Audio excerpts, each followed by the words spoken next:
Aussi s'interroge sur la gestion de votre capitaine, Dimitri Payet. Quel est votre regard sur cette situation? Est-ce que vous qui aimez le foot, vous aimeriez le voir plus souvent sur le terrain puisqu'il crée du danger, de l'inattendu? Quel est votre regard sur cette question? Mon regard sur la situation de Dimitri Payet, j'ai deux visions qui sont complémentaires. Une vision dans laquelle je tiens à mettre en valeur ce que Van Baerden et Dimitri Payet ils ont fait, pour des circonstances totalement différentes, que c'est toujours dire que le travail quotidien, toujours il paie. C'est pas facile pour un joueur comme Dimitri Payet d'arriver au commence de la saison avec un changement de coach, avec un style complètement différent, que ça peut être difficile pour lui de rentrer dans un football comme lequel on veut développer. Voir son travail dans le quotidien pour chercher de se remettre tous les jours en discussion, de travailler tous les jours dans le quotidien, comme il fait tout d'abord Van Baerden, avec un commence de la saison que pour lui aussi c'était compliqué, pour toutes les circonstances qu'on a vécues pendant l'été. Ça veut dire que je suis très content de voir comment des joueurs ils cherchent tous les jours de travailler pour revenir dans l'équipe et se gagner sa place. Ce sont des joueurs qui vraiment ils font un travail que je tiens à mettre en valeur tout de suite, parce que c'est quelque chose dans lequel on observe toujours les entraînements. On doit remercier Van Baerden et Payet pour le travail qu'ils font dans le quotidien. Après, toujours, ça veut dire que la méritocratie et que le travail, ça paie. Et trouver en place dans cette équipe, c'est pas facile. De l'autre côté, dire combien de temps il doit jouer, il ne doit pas jouer, c'est le coach. Toujours comme dirigeant, on doit respecter les décisions du coach. C'est vrai qu'on sait ce que Dimitri il peut nous donner. Je crois que parler de son niveau, de son talent, c'est des choses que c'est hors de question parce que c'est parler de l'évidence.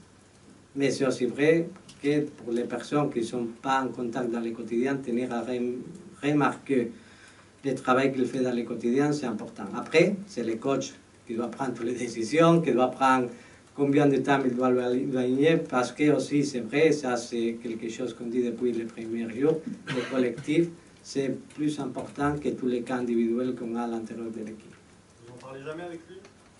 C'est la décision du coach, et ça c'est une décision qui lui appartient, et dans laquelle nous, comme dirigeants, si on est dans la bonne tendance toujours, on va toujours soutenir. Romain. Bonjour Pablo.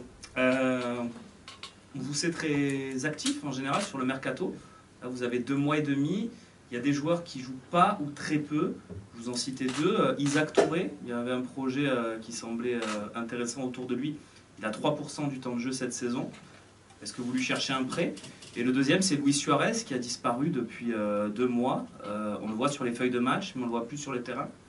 Est-ce qu'il y a une solution à trouver aussi pour lui? C'est toujours vrai qu'on doit se poser des réflexions sur les joueurs avec moins d'utilisation à l'intérieur d'un effectif. Ça, c'est une question qu'on doit toujours se poser comme dirigeant. Les 2 cas sont des cas peut-être similaires, parce que à la fin, ce sont des investissements faits pour les clubs. C'est aussi vrai qu'on doit tenir en considération que c'est la participation européenne, on va jouer, ça dépend un peu de la Coupe, et la Coupe, ça devient un objectif maintenant pour l'OM, de bien être compétitif dans la Coupe et à chercher d'arriver jusqu'au bout dans la compétition. Pour nous, c'est une obligation cette saison. C'est vrai qu'on doit tenir en considération que jouer en compétition européenne, ça conditionne beaucoup la fin de la saison. On va jouer semaine en semaine en fonction un peu de la Coupe, naturellement.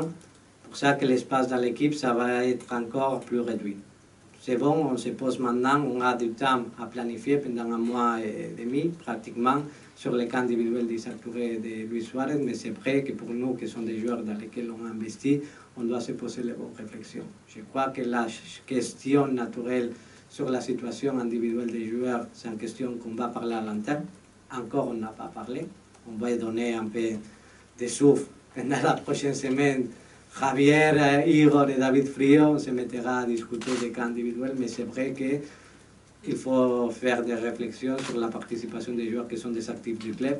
On doit créer de la valeur. Dans le cas spécialement de Luis Suarez, c'est une situation que pour moi c'est conditionné pour une question importante. C'est comment Van Baerden il est revenu dans l'équipe. Après, c'est une compétition entre les joueurs et c'est le coach toujours à prendre ses décisions sur les joueurs. Mais c'est vrai que comme Bamba Dieng il a travaillé, il est revenu dans l'équipe, ça a mis plus en difficulté la position de Luis Suarez. C'est un joueur sportif. Mais du coup, votre envie d'un groupe de 22 joueurs, c'est plus totalement le cas. Dans ce moment, je crois qu'on peut faire un mois de 22 joueurs, spécialement quand ils jouent de dimanche à dimanche. Merci. Mélanie. Alors, j'ai deux questions. Je voulais revenir un instant sur l'arrivée de la CMA-CGM auprès de l'OM, parce que ça relance chez les supporters, et notamment sur les réseaux sociaux, la rumeur de vente OM. Donc, est-ce que vous pouvez nous confirmer de nouveau que le club n'est pas à vendre? Et ma deuxième question, elle est plus personnelle, c'est votre regard, le regard que vous portez sur la Coupe du Monde au Qatar, assez décriée pour plusieurs raisons. Et s'il y a une équipe en particulier que vous allez suivre parce qu'elle vous fait vibrer et que vous seriez supporter de cette équipe. Bon. Sur la question CMA-CGM, je comprends et ça pouvait être en conséquence parce qu'on connaît le monde moderne. Ce que je tiens à dire, c'est une question que je crois que c'est comme dans l'été, ça a passé avec des situations d'acquisition de joueurs qui c'était impossible et qui ne rentraient jamais dans les plans. Je crois que c'est une réflexion sur le journalisme et la société moderne. Maintenant, tu peux dire une chose que c'est faux et tu as un autre parleur, qui sont les réseaux sociaux. Il y a toujours des intérêts à dire des choses, il y a toujours des intentions à faire passer des différents messages, sans aucune vérification. Parce que maintenant, la vérification, je ne sais pas si c'est une conséquence aussi de nous comme dirigeants qu'on ne dit pas la vérité. Je crois que toutes les fois qu'on a parlé, on a discuté entre nous, toujours j'ai cherché d'être correct parce que je dois être conséquent aussi avec ce que je pense. La manque de vérification dans la vie moderne, c'est un grand problème de la société pour moi. Spécialement parce qu'on ne cherche jamais de vérifier les nouvelles. Et je comprends la problématique, spécialement parce que dans un monde que ça va tellement vite, lequel qui a l'information, tu ne veux pas jamais avoir les dangers de vérifier pendant longtemps la véracité des différentes informations. C'est jamais d'actualité en vente du club, tout le contraire. On travaille beaucoup avec la nouvelle structure aussi, avec les conseils de surveillance, avec ces nouvelles structures, que ça rassemble de plus à ce que c'est le fonctionnement quotidien du club.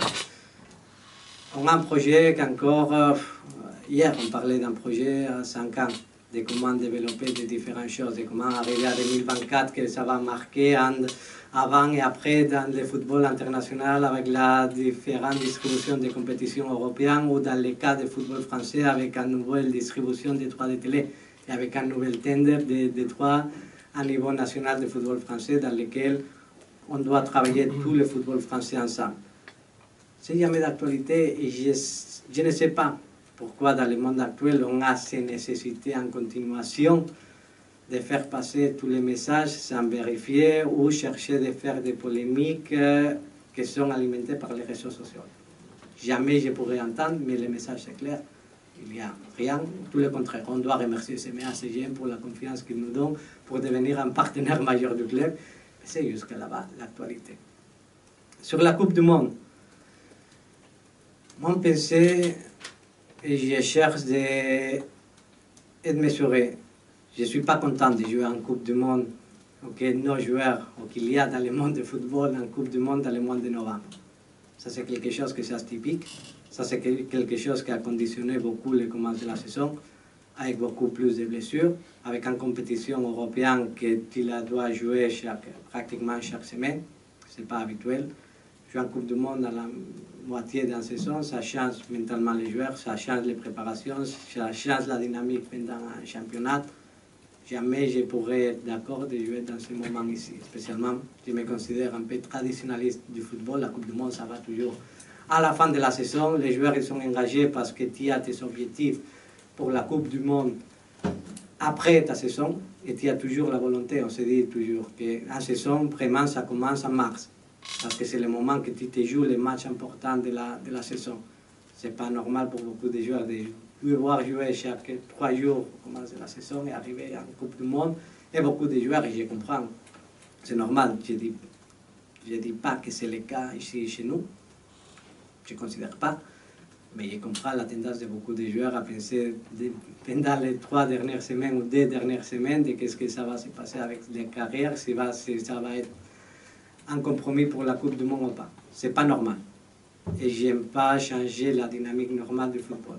Et naturellement, pour la Coupe du Monde, bon, je suis espagnol, je tiens quelques devoirs à niveau de nationalité, mais naturellement, je tiens toujours avec un bon œil, avec beaucoup de remerciements pour tout ça que la France l'a fait pour moi. Je travaille ici, je paie mes impôts ici, je suis quelqu'un qui a acheté et qui habite ici, et c'est normal que pour moi, les deux nations sur l'Espagne pour une question de nationalité, et aussi être à côté de la France pour tout ça que la France m'a donné.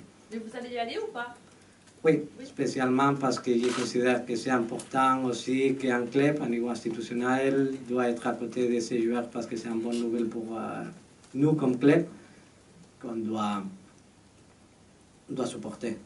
Nos joueurs, pour un événement majeur qui est dans la tête d'un joueur, c'est quelque chose d'extraordinaire et on peut être à ses côtés. Président, bonjour. Sur les objectifs, on a bien compris que vous étiez satisfait de la première partie, la saison de l'Olympique de Marseille. Est-ce que l'objectif, c'est toujours, j'imagine aussi, le top 3 ? Est-ce que dans ce cadre-là, alors que le PSG a déjà 11 points d'avance, vous décrétez que le PSG est intouchable cette année encore, ou est-ce que vous êtes encore dans cet objectif d'aller gratter la première place ? Toujours, on doit penser à être avec des ambitions. C'était un objectif, cette commence de la saison, d'être à côté, mais c'est aussi vrai que les niveaux qui sont à niveau de puntuation, c'est quelque chose qu'il faut être réaliste. Et la différence maintenant entre le PSG et le reste des équipes, on doit dire que la puntuation qu'il lance, elle est incroyablement haute. Et toutes mes félicitations, chapeau. C'est comme ça le football, surtout parce que pour nous, ce niveau de puntuation, c'est vraiment haut. On doit chercher à être compétitif et arriver à match après match à donner notre maximum, parce que l'objectif c'est toujours de finir dans le podium des championnats, mais c'est vrai que le niveau de PSG, à niveau de puntuation, c'est très haut, spécialement Lens, c'est très haut. Et je tiens à dire que pour tout le monde, Lens dans le football français doit être un modèle de continuité, ils sont les mêmes coachs, la même idée de jeu. Il sait très bien sélectionner ses joueurs avec un profil qui est très adéquat pour l'équipe. Je crois que c'est un bon modèle pour le football français de Lens et félicitations pour la puntuation qu'ils sont dans ce moment du championnat. Adrien. Bonjour Pablo, vous vouliez attendre la fin de la Youth League pour faire un point sur le centre de formation et donner un petit peu les directions, etc. Est-ce que justement vous pouvez faire un point, surtout qu'il y a eu beaucoup de changements cet été et pour certains observateurs ce sont des changements qui perturbent un petit peu plus le centre de formation, qui l'aident à progresser, à le faire progresser. Est-ce que vous pouvez un petit peu nous expliquer justement cette tendance sur le centre de formation? Merci.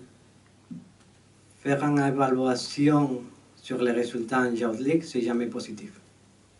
En Valence, on n'a jamais fait de bons résultats en Youth League et finalement, ils sont arrivés 7 joueurs après à l'équipe première. Ça que pour moi, ce n'est pas une conséquence du résultat. Quand on parle de centre de formation, on doit avoir une vision beaucoup plus grande que voir les résultats de la Youth League. Que naturellement, je ne suis pas content avec ce qu'on a fait en Youth League, spécialement à niveau d'approche à la compétition, même si je crois que dans les deux derniers matchs de la compétition, on était à la hauteur et on a fait des matchs compétitifs. Les deux derniers.